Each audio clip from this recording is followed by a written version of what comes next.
मया कॉन्स्टिट्युन्सी बद्दल तुमचे प्रायोरिटीज आता कितें आसतले?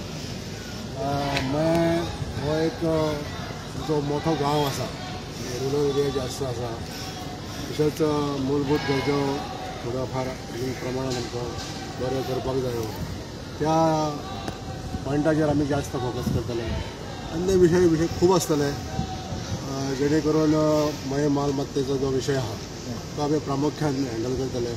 तशेंच हेच्या बरोबर ज्यो साधन सुविधा करपाक जाय त्यो करतले, आनी ज्यो कितें आनीक रिक्वायरमेंट आसतले नवीन त्या कामाचेर आमी मुख्यतः आमी भर दितले. तुम्ही पयलीं MGPन आसले, मागीर BJPन आयले, सो तुमकां ते डिसिजन सारकें काय दिसता BJPन येवपाचें?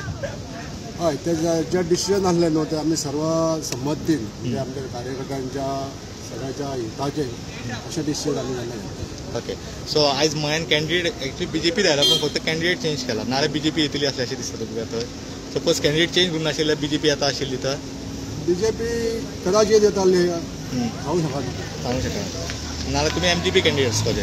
हय, सो तेच म्हणटा तुमकां. सो BJP येवपाचें काय म्हणटा?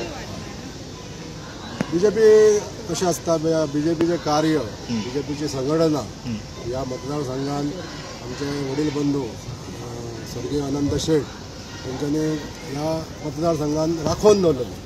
गेली 20 वर्सां जाली ह्या मतदारसंघात ते काम करताले, आनी ते त्यांच्या बळाचेर ही संघटना मजबूत जाल्ली. फाटल्या तेंपार कशें जालें, खंय तरी दखाळ्ळी, पण आयज ती आमकां पक्षान आमचेर विश्वास दवरलो आनी एक आमकां जबाबदारी दिली की ही संघटना तुमी सांबाळा म्हणून त्या आदाराचेरूच ही आयज आमी निवडणुका जिखली. ओके.